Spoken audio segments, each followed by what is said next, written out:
Bonjour à toutes et à tous et bienvenue dans cette édition de votre journal de 13h. Merci de nous rejoindre pour faire le point sur l'essentiel de l'actualité ici et ailleurs. Début des soutenances à ESAE, les étudiants en fin de cycle défendent leurs travaux de recherche devant les membres du jury.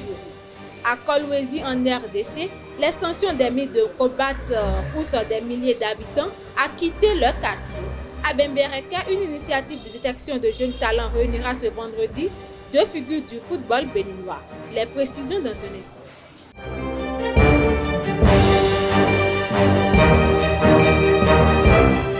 À nouveau, bonjour chers internautes. À ESAE, l'heure est aux soutenances. Ce vendredi marque le début d'un exercice décisif pour les étudiants en fin de cycle, appelés à défendre leur travail de recherche devant un jury.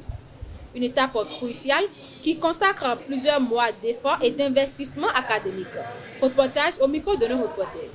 J'ai obtenu une mention très bien. C'est un moment décisif à ESAE Parakou. Les soutenances de fin de licence et de master battent le plein. Dans les amphis, les étudiants défilent tour à tour pour défendre leur mémoire dans une ambiance à la fois solennelle et pleine d'émotions.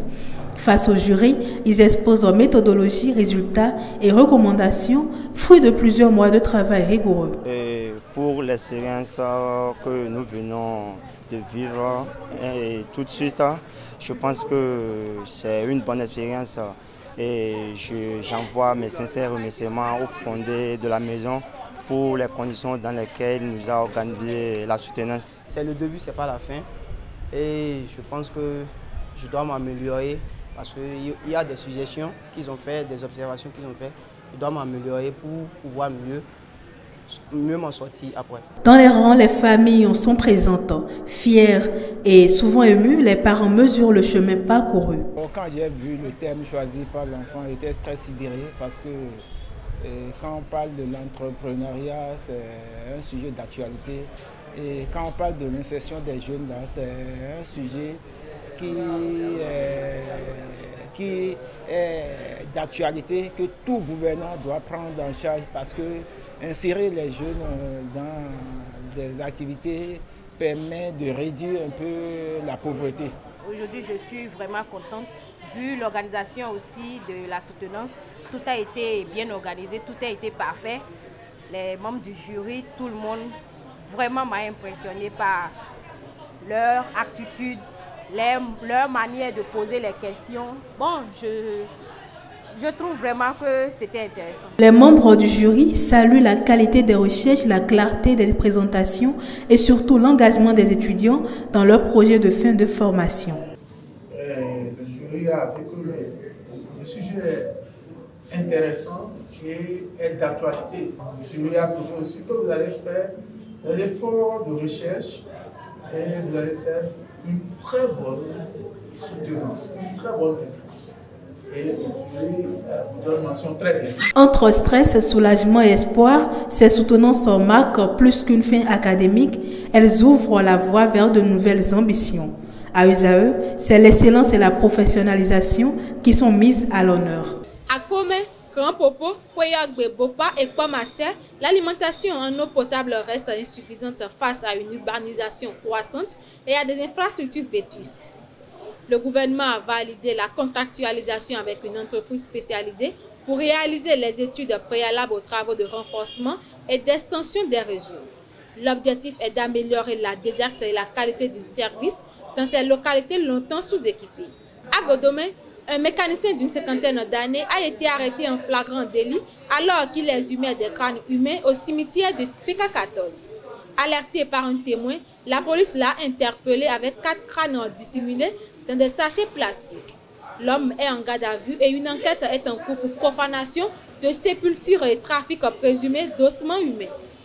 Faisons maintenant un tour dans le monde.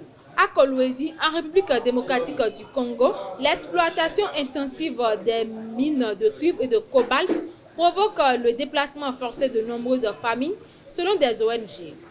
Ces déguerpissements massifs entraînent une forte hausse des loyers et des installations précaires pour les habitants souvent mal indemnisés. La société civile dénonce un non-respect des droits humains face à une activité minière censée accompagner la transition énergétique. Au Mozambique, la justice accorde un délai de 20 jours à l'opposant Venancio Mondlane pour préparer sa défense dans le cadre d'une procédure liée aux violences post-électorales d'octobre dernier. L'État l'accuse d'avoir incité les manifestations meurtrières, ayant fait plus de 300 morts et exige une amende de 445 000 € pour préjudice matériel. Placé sous contrôle judiciaire, Mondlane dénonce une persécution politique tout en assumant pleinement son rôle de leader. À l'ouverture de l'exposition économique Chine-Afrique, Pékin a annoncé la suppression des droits de douane sur les produits venant de 53 pays africains, y compris ceux à revenus intermédiaires. Cette mesure vise à stimuler les exportations africaines et réduire l'excédent commercial de 62 milliards de dollars en faveur de la Chine. Elle s'inscrit dans une volonté de renforcer la coopération sud-sud et de bâtir une communauté de destin entre la Chine et l'Afrique.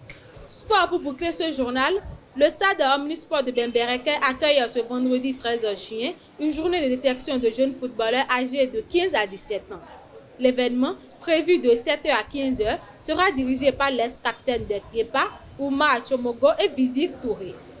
Pour y participer, les jeunes devront se munir d'une tenue de sport, de crampons et d'un acte de naissance.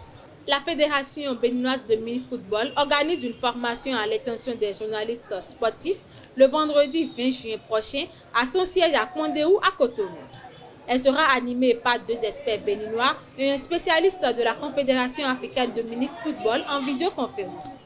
En préparation pour la CAN de mini-football prévue du 14 au 25 juillet à Derna en Libye, les guépards entreront bientôt en mise au vert à Misrété pendant que la fédération multiplie les efforts pour mobiliser les soutiens nécessaires.